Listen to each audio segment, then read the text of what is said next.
To me, you can have all the money in the world, Mm-hmm. but if you don't have control of your time, you're still poor.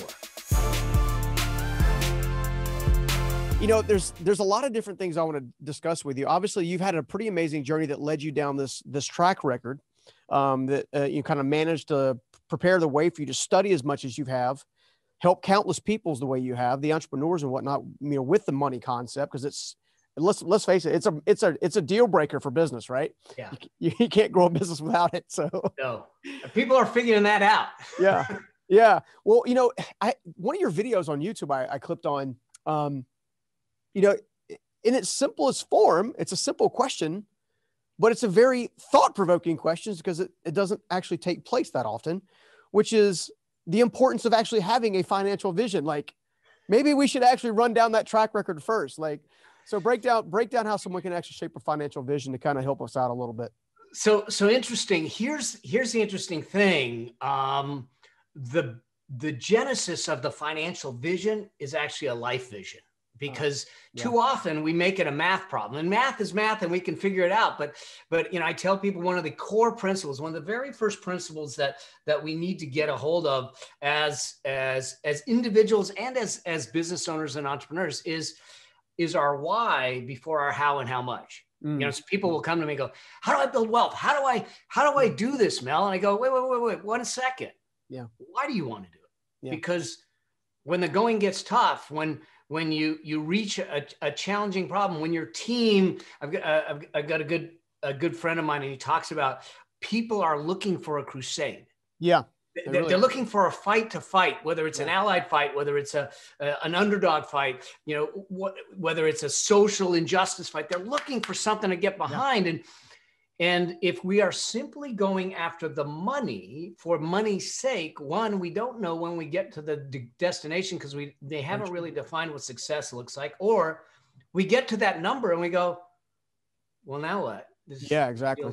It feels empty. I thought this would feel better. And you wonder why there's so many people that I know some people that they're worth hundreds of millions of dollars, but they're totally miserable. Yeah. And that's why I talk about this idea of financial liberation versus financial freedom, because from the outside, you'd look at them and go, they got a lot of commas. They got a lot of decimal points. Mm-hmm. They got to be free. And I go, no, they're imprisoned. It happens to be a well-decorated prison cell, but it's still a prison cell.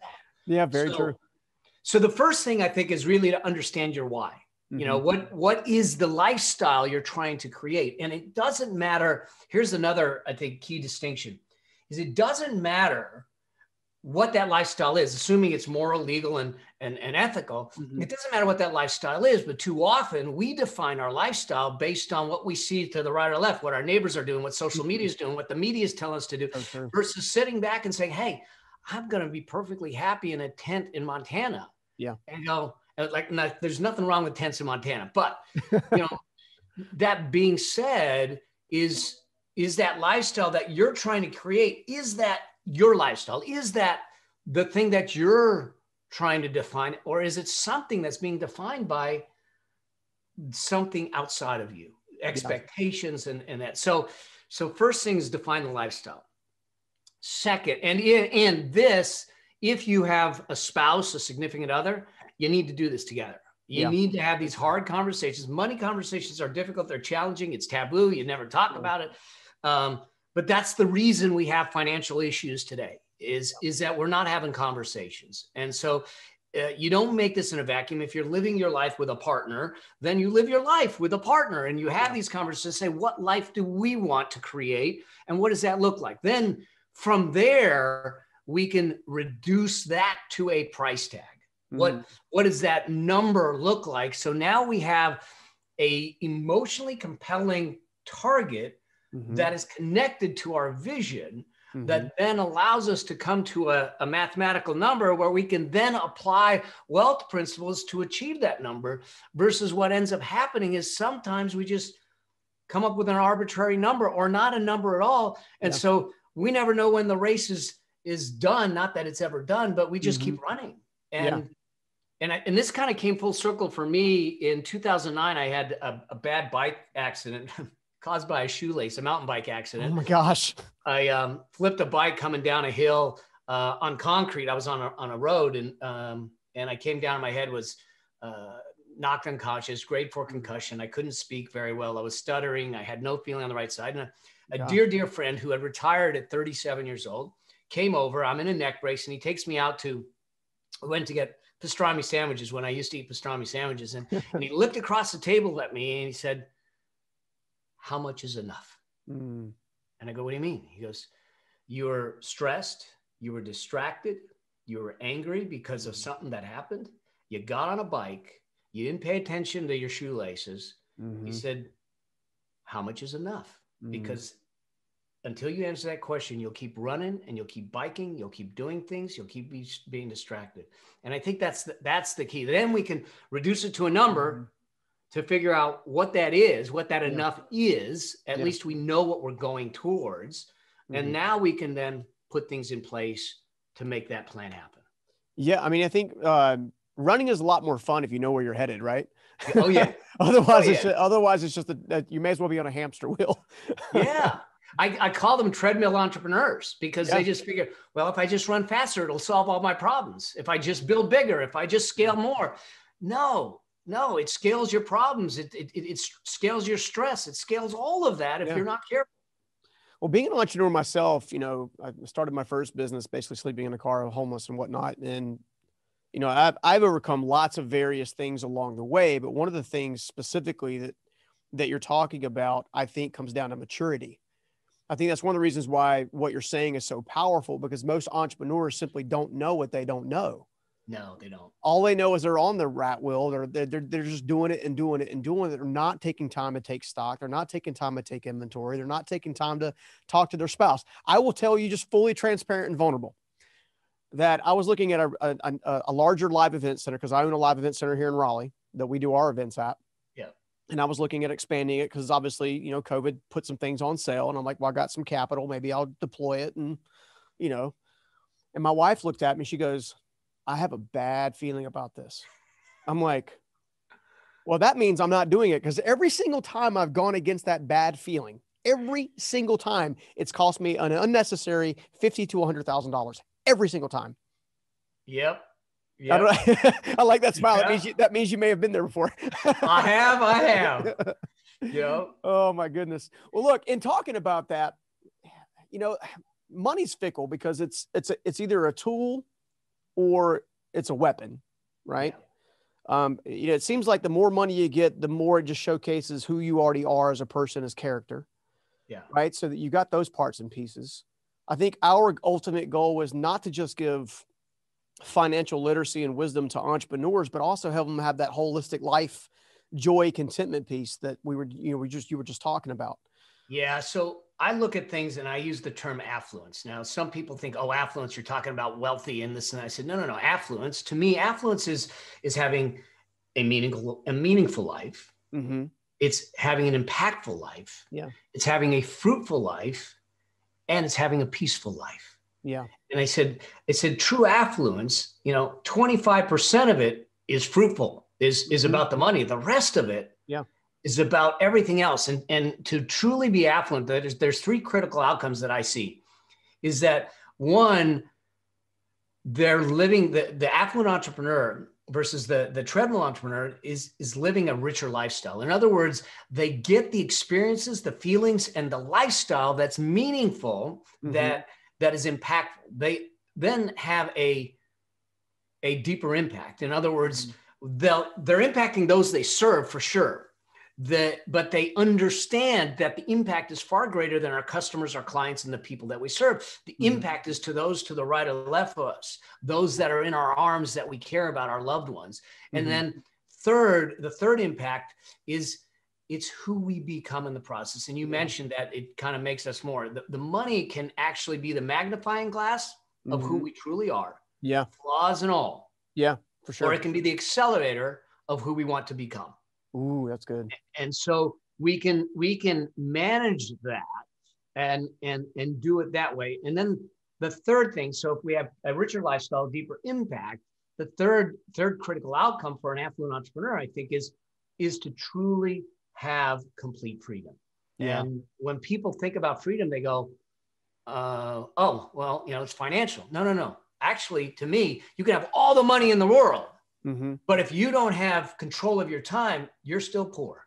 Yeah. If I don't have the ability, so there's money freedom for sure, but the time freedom, the ability to buy back my time, the ability to have choices, the ability to have options, the ability to say no becomes Mm-hmm. huge.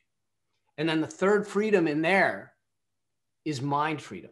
Yeah. The peace of mind to know that you and the things you care about and the people you care about are okay. Yeah. And I said, now you've got freedom. Now you have a richer lifestyle. Now you have the deeper impact. Now you have affluence. Love it. Love it. You know, I was thinking back, you know, I was very fortunate to have people believe in me when I didn't believe in myself back in the day. You know, when I was the homeless kid, high school dropout, GED, ADHD, all the other acronyms and letters that come after, quote unquote, what a failure is supposed to look like on paper.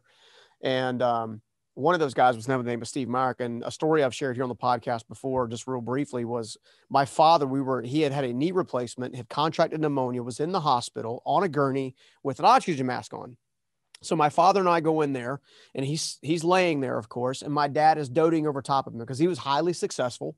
Like he's a home builder in this area and built, and it was worth $500-600 million, I think, right before he passed. Very, very quote unquote affluent. He was the kind of guy that was a very gritty business guy, but at the same time was the first one to put $1,000 tip under a table or under a napkin because he saw a single pregnant waitress or something like that. He's that kind of guy, and they walk out the door.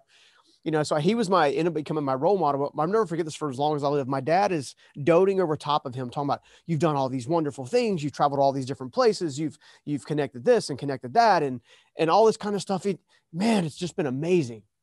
Never forget this for as long as I live. Steve Myrick took his mask slowly off his face with what little energy he had, slid it to the side, and he said, "What good is my $1 million with no health?" And he put the mask back on his face and put his arm back down, looked at me with his other hand and said, "Just pointed at me." And I was like, that's permanently imprinted in my mind. So, when I started developing some financial security and then some financial excess, it helped me keep perspective to make sure that I wasn't just seeking stuff, because stuff, we've already agreed that stuff doesn't make you happy. No. But the impact that can come along with changing someone else's life, like Steve did for me, can. Yeah. And I guess my question would be, if we know that the entrepreneurial mindset, the money mindset should not be about things as much as it is and just focused on growth. I mean, there's nothing wrong with growth, and there's nothing wrong with earning a certain level of lifestyle. There's nothing wrong with that and directly wrong with it. It's the perspective, I think it is. What are the biggest challenges that you see consistently with somebody who's pursuing it that way, and then getting them to just turn their head and say, "Hey, maybe you should go this way"? I know you've worked with countless entrepreneurs. How have you been able to work with them? Yeah, for me is if we can tap into partially the pain of what they're feeling, the reality. So, I'm known for, in fact, even my wife says, sometimes you're a little too direct. I get that too. I ain't got enough time to not be direct. I want them going the other direction. So I think sometimes we need to actually grab them like my friend did and said, how much is enough? Yeah. And let it sit. And so I think one of the things to do is to allow them to see, almost like what they do in the movie Scrooge and everything, Ebenezer Scrooge, and say, let me show you what's in store for you. And for someone, I've been blessed to work with some amazing entrepreneurs building businesses and doing these things. And I've seen, not only have I experienced, because trust me, I'm not infallible, and I've made more mistakes than a lot of people will ever make. we just survived them, right? And that's what I tell people. I said, the good news is that I've done enough right to be successful, but the better news is that I've done enough wrong to be educational. Oh, there you go. That's good too.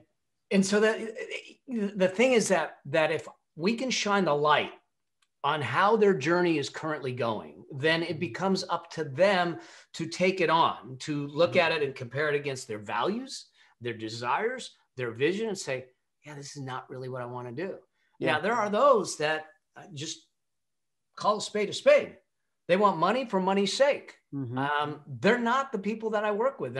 Ultimately, they're not the people that I spend a lot of time with, because the people that I spend a lot of time, they want money, but money is not the result. It's just a result. It's not the purpose. Yeah. And when money's the purpose, that's when we make erroneous decisions. That's when we compromise our health. That's when we compromise our relationships. That's when we compromise our ethics. That's when we compromise things, because the sole metric we're measuring against is the number of commas, the dollar signs, the size of the launch, those kinds of things. But when we're at a greater purpose, and the money is the byproduct, the result of it, then what drives us is the purpose. And what our metric for measuring or judging what we should do is measured not against the profit, but the purpose first. Yeah. I think that's really important, because it's interesting to me that I think I have personally been all those entrepreneurs on my journey. You know, when you come from very humble beginnings, there is an element of, especially with, not having college background, GD and all that kind of stuff, there comes this element of, I've got to prove myself. Okay, well, now I got some earnings. So how am I going to show everybody that I proved myself? Well, I'm going to buy some nice things. Yeah. And then I'm going to intentionally show off to those nice things. And in that entrepreneurial journey, I learned a long time ago that it's impact over income all day long. Create a legacy that outlives you on a regular basis. That's the core focus. That's what Steve Meyer witnessed to me. That's what so many of like yourself and other mentors that I've got along the way have taught me. The interesting part is, it seems like the major difference between the early entrepreneur that is after just money and the ones that have the fortunate ability to work with you now is maturity. And unfortunately, in order to learn maturity, it typically requires a fall. Yeah. Have you found that to be the case as well? Yeah, I think so. I think there's a couple things that come into play. We can look at Maslow's hierarchy of needs, and there's plenty of studies on this. Is that I think that at the very beginning, when you're still in survival mode of the business, money matters a lot. And you're driving to sit back and say, I just got to get past this point to make sure that it's viable. And part of that is just proving to yourself you can do it.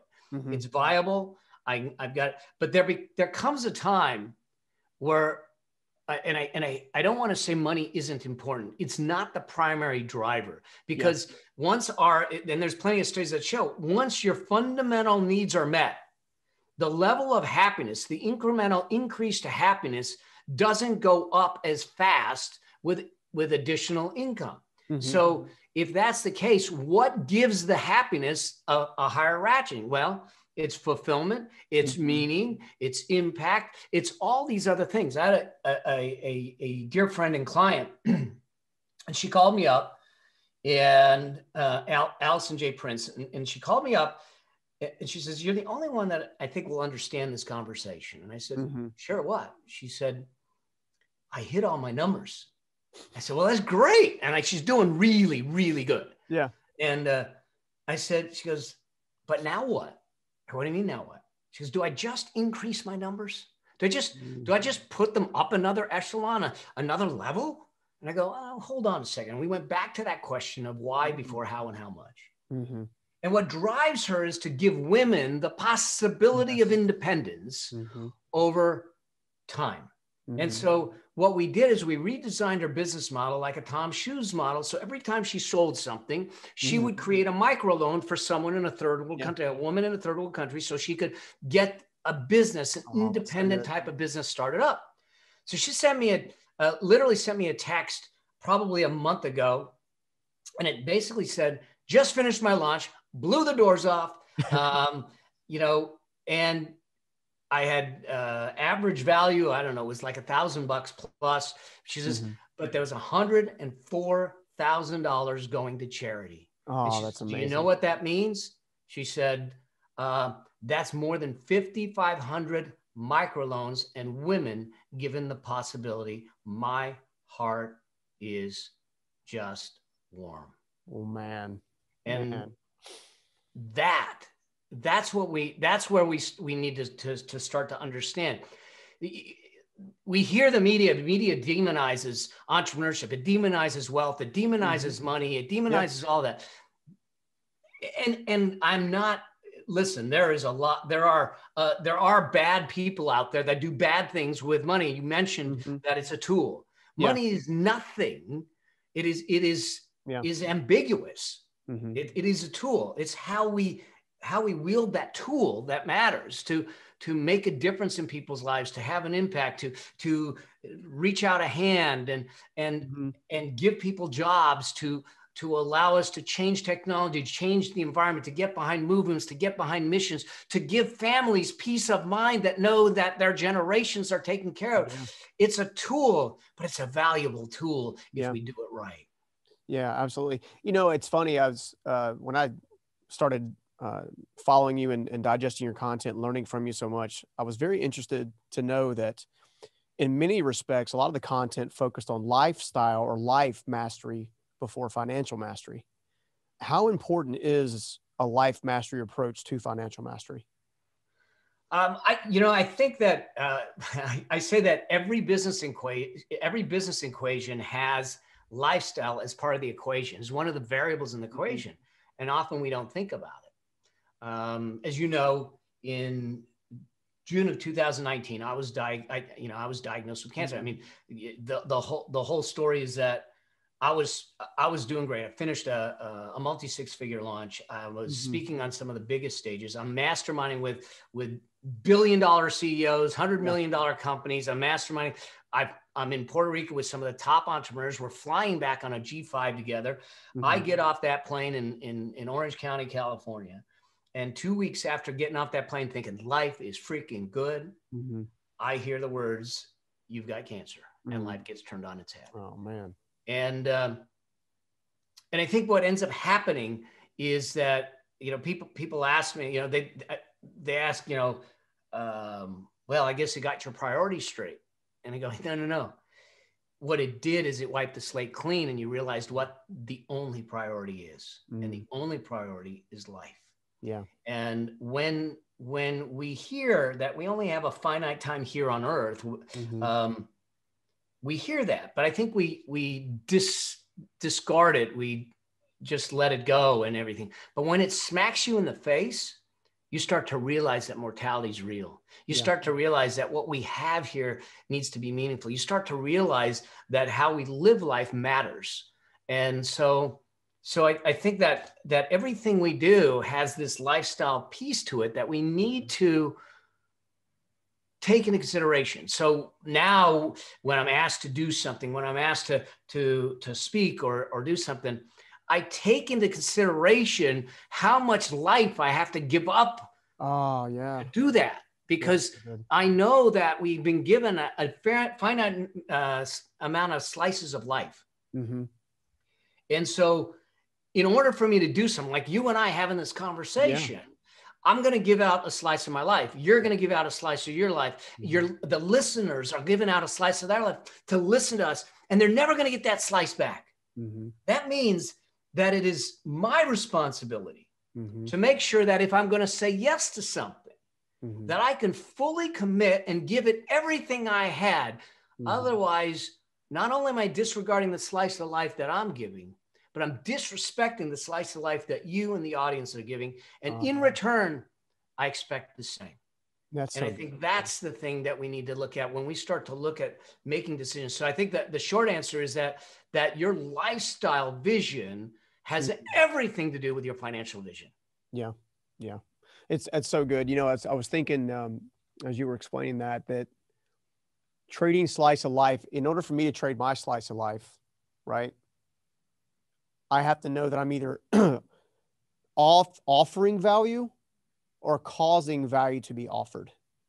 Yeah. Right. So I either, so in our conversation, just like you mentioned, our hope, the whole reason we're doing this is so we can inspire other people who are maybe ready to give up or don't have a place to go, or give them some tools and resources that allow them to take that next step, that next level. Because I think you would also agree with myself and a lot of the friends that we have in common that it seems like that is the place where you do find joy, you do find peace, you know, you're making a difference. I'm living out the legacy that Steve Myrick gave me. It's funny, you know, I was telling my friends recently, I was like, you know, Steve Myrick he passed away in 2003. He never got to see me build my first business all the way, let alone 5 other ones. Like he never saw it, right? He never saw me become an author and then start speaking and all this kind of stuff that has happened over the last, call it, decade. But interestingly enough, he created a legacy that outlived him through me, because every time I step foot on a stage, every time I step foot on a podcast, every time I'm on a video, I'm able to share the little bit of stuff that he shared with me. And that's one of the things I love about what you're doing so much. It's like, I can't get enough of it. It's just amazing. You mentioned the word legacy, and it's a special, in fact, that my license plate on my car says legacy maker. Oh, that's amazing. And now I had one person, when I got out of the car, they go, that's awfully egotistical. I said, it depends on your point of view, you know, but here's how I look at legacy. Because too often we think about legacy about what we leave behind when we leave this earthly place. I think that's wrong. I think that legacy is actually something we create in the moment.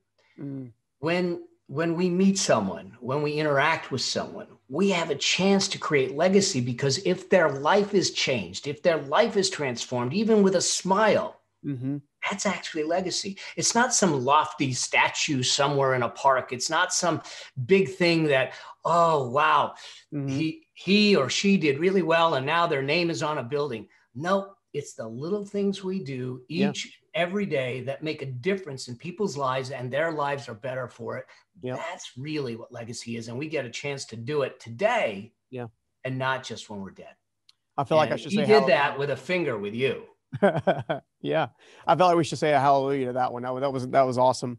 You know, as I've worked with entrepreneurs myself, cause you know, I've always kind of said that I felt like the greatest purpose in life you have is serving the person that you used to be.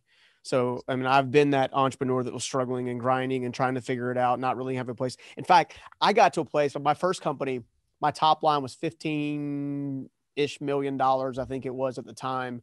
And secretly, I was in my closet on a regular basis, praying and meditating, like, please fix me. Don't let them find out I don't know what I'm doing. Please don't let them, like, you know, kind of thing. I was totally the gunslinging entrepreneur in my early days, big time. And, you know, as part of that, one of the things that I struggle with in that moment, and one of the things I think other entrepreneurs who are trying to make that maturity jump struggle with, is this essence of emotional control, right? You know, emotional regulations, if you will, like, you know, I have to realize that I'm building a team. I have to realize that team has value. I have to realize that their families have value. I have to realize that how I treat them is a direct correlation of what our reputation and legacy with a company is going to be. How are you able to shift entrepreneurs' emotional state to more of a growth-minded approach, for lack of a better word? How do you unlock it? You know, which is really interesting, because knowing that I'm a CPA by education, you know, I'm a left-brain data kind of dude. And so, like I said, I sit on a number of boards of directors. And there's one company that I sit on the board of directors with that was founded in the late 1800s. I mean, and we built that company from 20 million to 250 million. But one of the first things that we talked about when I got on the board, I was the first outside director to come on the board, is I said, let's talk about your identity and your culture. Because here's what I know. A business identity, an entrepreneurial identity becomes part of the brand and becomes part of the culture. And it permeates every pore and cell of the entity itself. It becomes the brand. The challenge is your culture. If we have a bad culture and a great strategy, your strategy loses. Yep. If we have a great culture and a bad strategy, your culture and your strategy will probably win.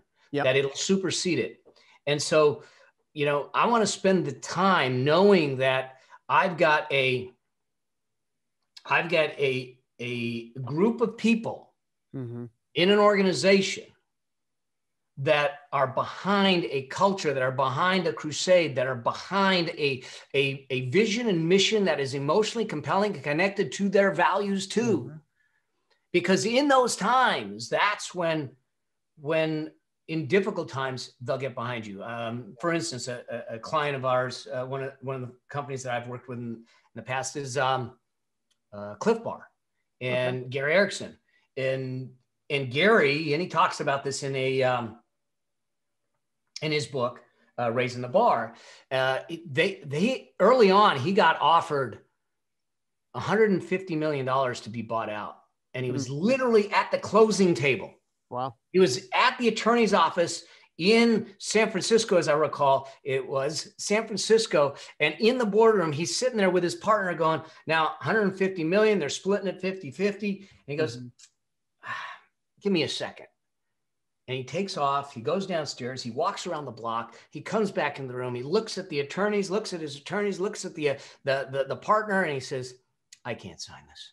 And he says, what do you mean? You can't not sign it. We've done all the work. We're at closing. What do you mean you can't sign it? Why can't you sign it? He says, because I realized something was bothering me. I realized that you don't understand my vision. You don't understand my mission, which means that you don't understand my people. And you won't care for it like I do. Oh, that's so good. And he walked out. That's so good. Now, this guy walks away from basically 75 million just to have a pissed off partner going, you're buying me out, and ends up, tens and tens and tens of millions of dollars in debt. So what he had to do, though, is because the organization knew that they were in play.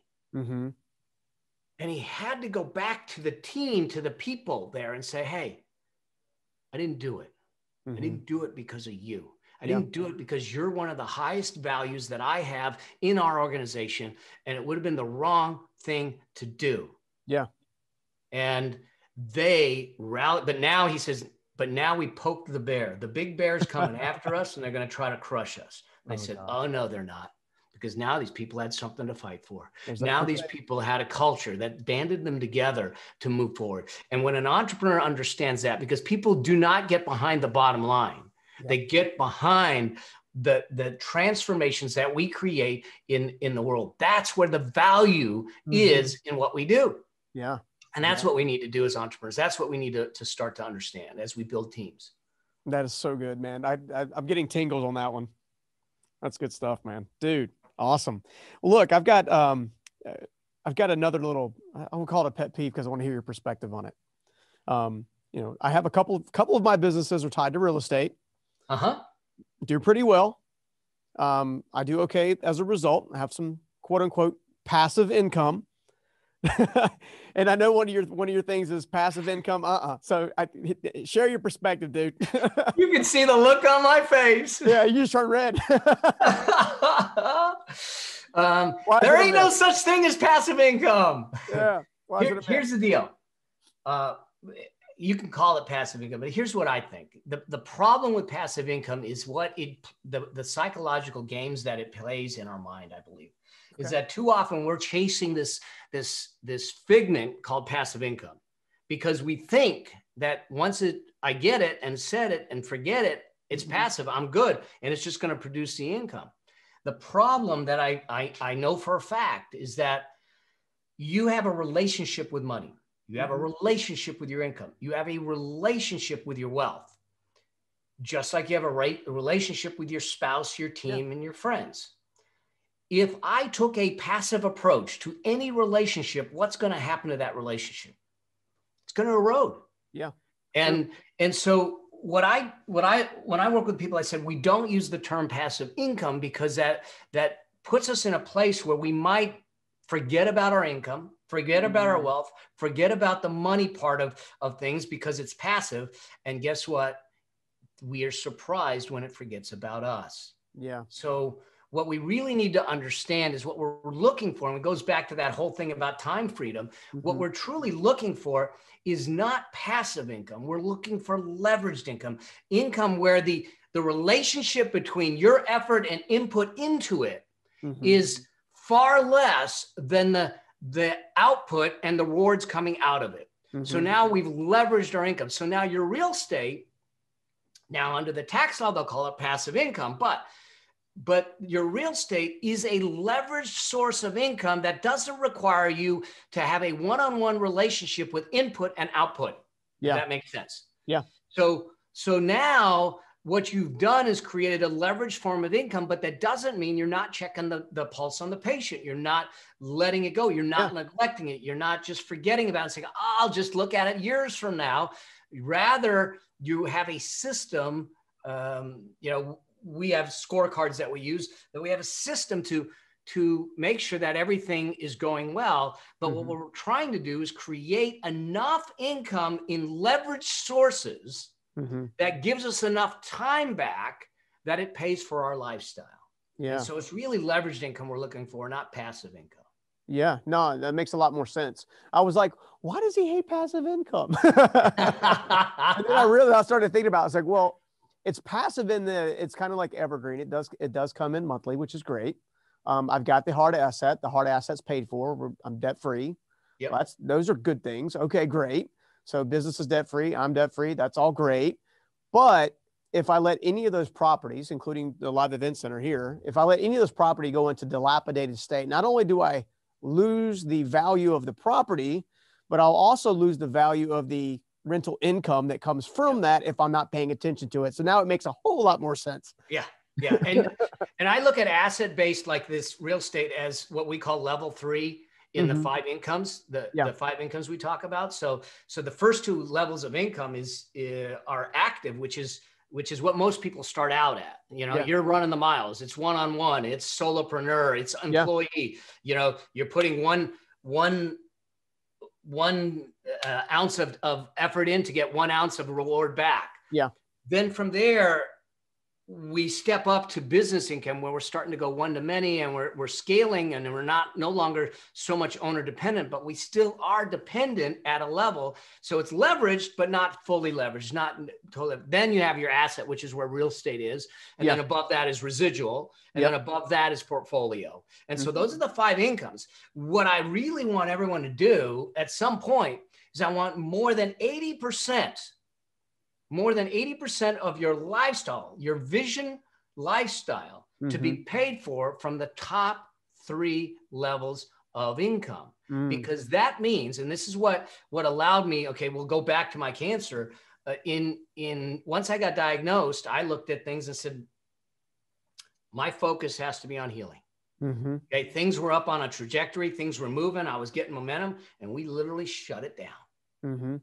Okay, I shut it down in the sense of my active role was removed. So the income that I was getting from those bottom 2 of active and business went to maybe 10, 15% or less. Well, that means, how do I pay for my lifestyle? Now, some people would say, well, you just dip into your emergency fund and start selling things and draining savings and all that stuff, which is fine. You can do that. But I can tell you, if I start selling my wife's shoes, it would have been worse than the cancer. Okay. I bet. So the reality is that what we did, because I have built a financial machine with the top 3 incomes, I then just had the income turned on and said, send it to me instead of reinvesting it. Yeah. And that paid my lifestyle, but it allowed me the time, the options, and the choice to take care of myself during the times that I needed to. Yeah. And then as I came out of the cancer, I said, great, shut those down, keep them reinvesting, and let's go back to the active and business. And here I am. And I didn't sell things. I didn't drain things. I didn't, go through savings. I didn't do any of that. We just used a machine that was built over time using proper wealth principles to make that happen. That's the beauty behind making sure that you're working off of the 5 incomes.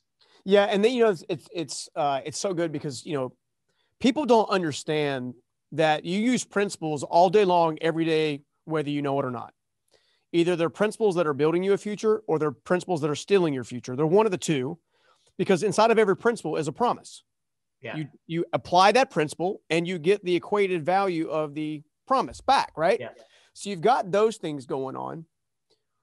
When you look at that, I think that's why people need the right principles, Because if they have the right principles, apply the right effort, be patient with the right amount of time to let those principles begin to stack on each other, then you end up having a roadmap, which is one of the reasons why I like the Affluence Blueprint, is because it does exactly that. Yeah. Break that down just a little bit, and then also help the audience understand how they can take advantage of it. Because I think it's very important. So here's the thing, and you use the word principles, and I use the word principles. Here's what I believe. Principles are fundamental truths, but they're also a system of behavior.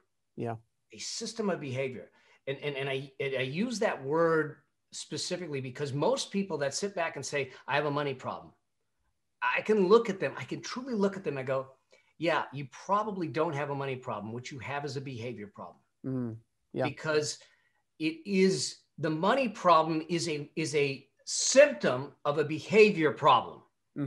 And when we fix the behaviors by using proper principles, now all of a sudden, the money problem magically disappears. But it's not that I have a money problem. It's the fact that I'm doing behaviors or actions that are not wealth building actions. They're wealth defeating actions, if you will. So the Affluence Blueprint for me was something that was literally created over my 30 plus years as an entrepreneur. Started back in 1996 because I was a single full-time dad as an entrepreneur, taking care of my boy who was 5.5, 6 years old. And I was doing what most entrepreneurs do. You just put your head down, you dig in, and you do the miles, and you run the miles, and you're doing the work. And then Jeremy comes running in from school one day and says, Daddy, I drew a picture of you at school today. And he shows me this picture in blue felt tip pen. And there I am standing in front of 2 computer screens, a phone in each ear, and the one on the desk ringing. It wasn't of us playing. It wasn't of us Disneyland. It wasn't of us doing anything. And here's the thing. I could have sat there and said, hey, kid, man, this is how we keep the roof over our heads. This is for you. It's for us. It's for us to be able to live and do the things that you want to do. But see, that's about my profits. He didn't care about my profits. He cared about my presence. And it was in that moment, or well, not in that moment. It was the reflection on that moment that I probably learned one of the greatest money, wealth, and business lessons at the hands of a 6-year-old. And that is this idea of work-life balance is a myth. It's about harmony, because every choice we make is a life choice. Every decision we make is a life decision. And so I looked at it and said, how do I recreate my business? How do I recreate my wealth? How do I create something that gives me the time back in a way that allows me to live an affluent life, to be the best dad? The greatest gift I was given is being a parent, to be the best dad I could be to this little boy. Now, fast forward. Jeremy's 30 years old, started his business at 16. He's married to a beautiful 27-year-old gal. They're expecting their first child, so I'm going to be a granddad of a granddaughter. Welcome to the club, baby. Yeah, look, bring it on. I got one and one on the way. There you go. And they're 30 and 27. They have 3 homes already. They've got a net worth in the 7 figures. Good for them. When they announced the gender of the baby, they looked at us and said, hey, would you take care of our dog, Lexi? I go, sure. I loved Lexi, the Australian Shepherd. I said, how long? You go, for a month. I go, what do you mean for a month? I go, yeah, we're fine for a month, but where are you going to be? He goes, well, when the baby's born, we're not going to travel as much. So we rented an Airbnb in Maui and we're going for a month. Wow. This is what having the right blueprint does, is to create something where we have the ability to make those decisions, those choices, to do something in a way that does that. And so what we really focus in on the Affluence Blueprint is those critical outcomes of richer lifestyle, deeper impact, and complete freedom. And the way we do it is saying, let's make sure that you've got the 3 pillars. A pillar and a system to generate and scale your income and cash flow, a system to accumulate and multiply the cash flow. How do we make it build assets to create the financial machine, and a system to insulate it and protect it from loss, from lawsuits, or other demons out there, if you will, that can take it away. And that's really what the pillars of the whole system are built on. But it's really how I've lived my life. how I taught my son to live his life and the clients that I've worked with.